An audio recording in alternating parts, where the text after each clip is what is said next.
नमस्कार दोस्तों, मैं कमलेश सैनी कनक आप लोगों का फिर से स्वागत करता हूं।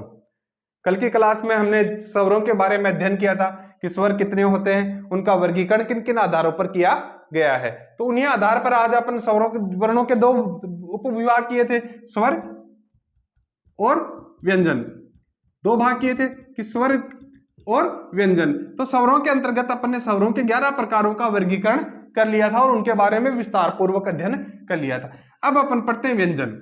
देखिए, स्वर तो अपने आप में स्वतंत्र होते हैं, लेकिन व्यंजन होते हैं वे स्वतंत्र नहीं होते हैं, इनको स्वरों की सहायता से ही बोला जाता है। तो व्यंजन किन्हें कहेंगे? वे वर्ण जिनको स्वरों की सहायता से उच्चारित किया जाता है। स्वरों की सहायता से जिनका उच्चारण किया जाता है वे क्या व्यंजन कहलाते हैं। उन स्वरों को व्यंजन कहा जाता है। ये अपने आप में पूर्ण नहीं होते। जैसे अपन ने कल पढ़ा था क प्लस ए, तब जाकर के क्या बना? क बना। कल अपन ने पढ़ा था कि जो कोई भी स्वर होते हैं वो स्वरों की संख्या तो कितनी है? 11, और इनकी मात्राएं कितनी होती है? 10। तो यहां पर क के अंदर ए का योग है, इसकी कोई मात्रा नहीं होती है। अब अपन बोले का, क के अंदर आ का योग है, तब बोला जाएगा का। तो यहां पर देखिए, कोई भी जो व्यंजन वर्ण होता है वह अपने आप में स्वतंत्र नहीं होता है, इनको स्वरों की सहायता से ही उच्चारण किया जाता है। तो व्यंजन किन्हें कहेंगे? वे वर्ण जिनको स्वरों की सहायता से उच्चारित किया जाता है, उच्चारण किया जाता है, उसे व्यंजन कहेंगे।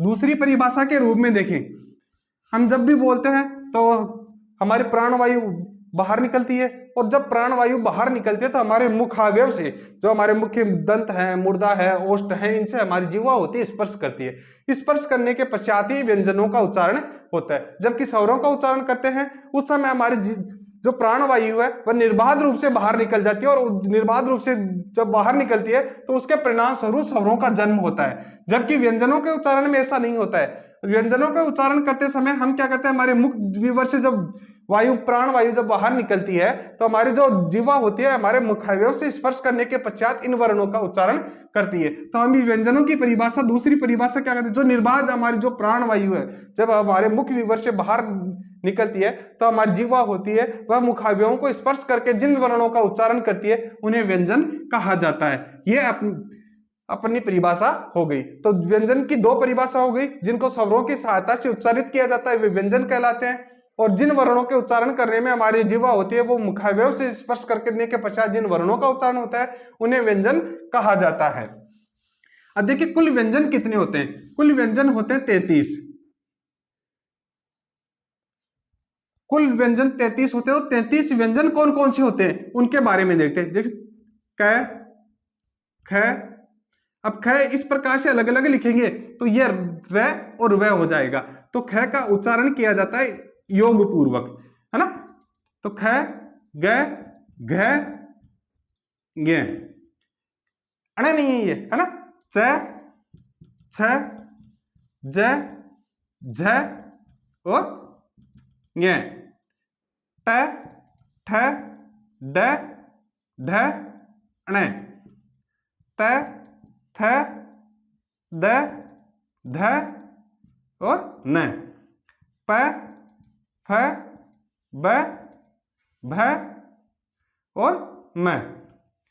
य, र, ल, व।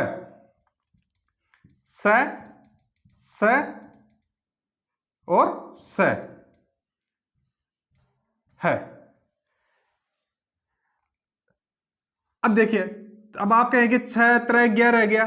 छ, त्र, ज्ञ और स्र, इनके बारे में फिर बताते। अब देखिए, जो मूलतः 33 व्यंजन हैं उनके बारे में अध्ययन करते। क वर्ग, क, ख, ग, घ, ज्ञ। अब क ये पांचों का योग कहलाता है। क की जो लाइन होती है उसे कहा जाता है क वर्ग। च की लाइन क्या कहलाएगी? च वर्ग। ट की लाइन क्या कहलाएगी? ट वर्ग। त वर्ग, प वर्ग। इन पांचों को कहा जाता है वर्गीय व्यंजन, क्योंकि इनके वर्ग है ना, तो इसको कहा जाएगा वर्गीय व्यंजन, या आप कहें स्पर्श व्यंजन। वर्गीय व्यंजन या स्पर्श व्यंजन। य, र, ल, व, इनको कहा जाता है अंतस्थ व्यंजन। अंतस्थ व्यंजन। स है, इनको कहा जाता है उष्म व्यंजन। उष्म व्यंजन, क्योंकि उनके उच्चारण करते दौरान हमारी जो मुख से होती है विशेष प्रकार की उष्मा का प्रभाव होता है, इस कारण से इनको उष्म व्यंजन कहा जाता है। अब छ त्र ज्ञ इनको शामिल नहीं करने का कारण है क है। क का निर्माण हुआ है क और स के योग से। त्र है त और र के योग से बना है। य ज और य के योग से बना है। स्र है वो स और र के योग से बना है। इस प्रकार से इनका वर्गीकरण किया गया है। तो इनको शामिल नहीं करने का कारण क्या है? क्योंकि क पहले से ही इन्हें यहां शामिल कर लिया गया है। स है वह भी पहले से शामिल कर लिया गया है भाई, स भी है वह भी पहले से शामिल कर लिया गया है। इसी कारण से संयुक्ताक्षरों को इनकी श्रेणी में शामिल नहीं किया गया। तो गणना करके देख लीजिए आप, जो क वर्ग से लेकर के म वर्ग तक है, एक वर्ग में कितने हैं? 5, तो यहां पर 5 में कितने हो गए? 25। अंतस्थ व्यंजन है 4 और 4 है उष्म व्यंजन। इस प्रकार से इनका योग करने पर आते 33। छ त्र ज्ञ को शामिल नहीं किया जाता है। यहाँ पर छ त्र ज्ञ और श्र जो है ना, तो इनको संयुक्ताक्षर कहा जाता है। इनको मूल की गणना में नहीं करने का कारण है क्योंकि यह पहले से ही इनकी गणना में आ चुके हैं। अब देखिए, इनको स्पर्श व्यंजन कहा जाता है, ये कैसे लेकर के मैं तक। यह रह को अंतस्थ व्यंजन कहा जाता है और स है को क्या कहा जाता है? उष्म व्यंजन कहा जाता है। अब इनका वर्गीकरण किया गया है उच्चारण स्थान के आधार पर और प्रयत्न के आधार पर। इनको हम किस आधार पर कहाँ इनका उच्चारण स्थान होता है, उनके आधार पर इनका उच्चारण स्थान। जैसे क वर्ग को क्या कहा जाता है? इनका उच्चारण स्थान कंठ है। क का उच्चारण स्थान, क का उच्चारण स्थान क्या है? कंठ है।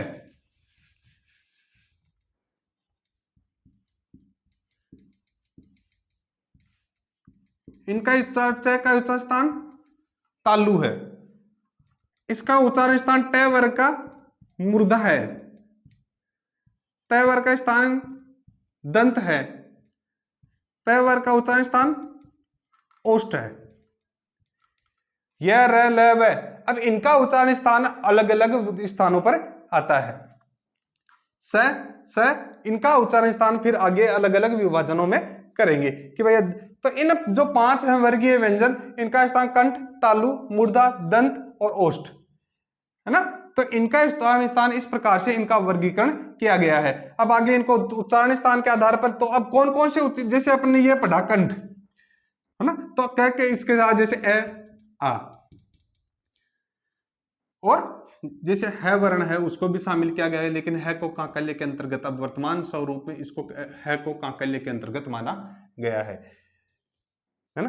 तो पहले तो आता था ए अकुह विसर्जन्य नाम कंठ है, ए आ और क वर्ग कंठ के अंतर्गत आते हैं। इच नाम तालु, ई च वर्ग है, य और स इचु ईसा नाम तालु, तो ये तालव्य के अंतर्गत है। अब कंठ को क्या कह दें? कंठ कह दो, तालु को तालव्य कह दो। तो इस प्रकार से अब इनके उच्चारण स्थान के आधार पर कि भैया इनका हमारे मुखावय में कहाँ कहाँ इनका उच्चारण स्थान है, उसको एक सारणी के माध्यम से अपन पढ़ते हैं। देखिए आगे कौन कौन सी सारणी है।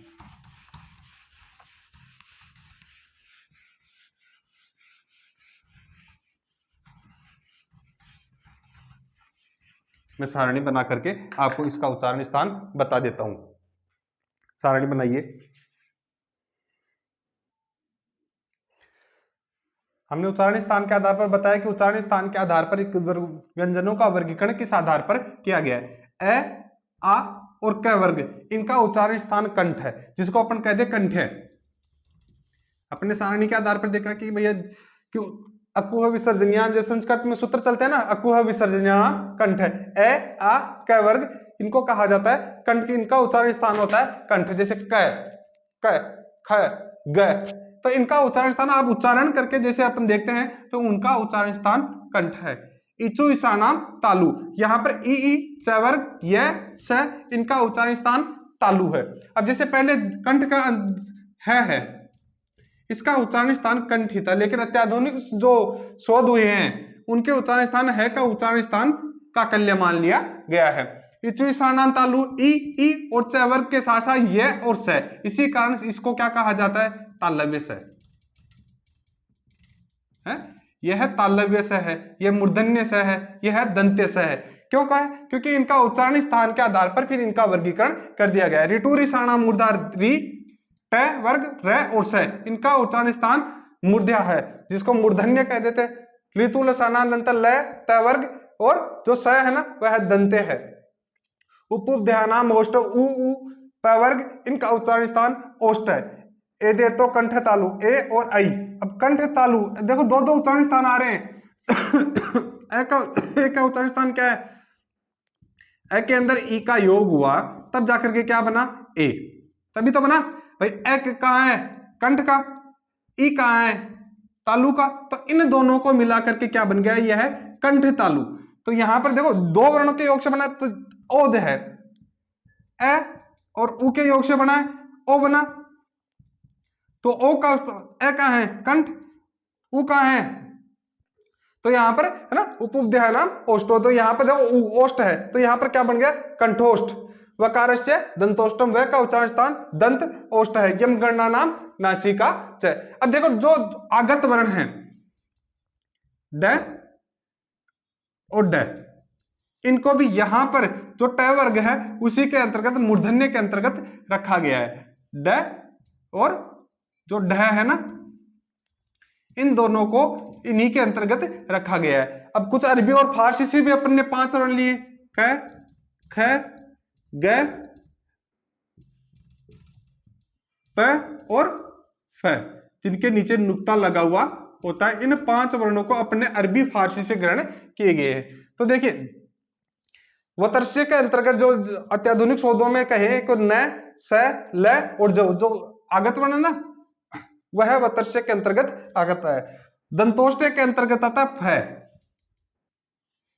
क ख ग, जिनको कहा जाता है जीवा मूल्य।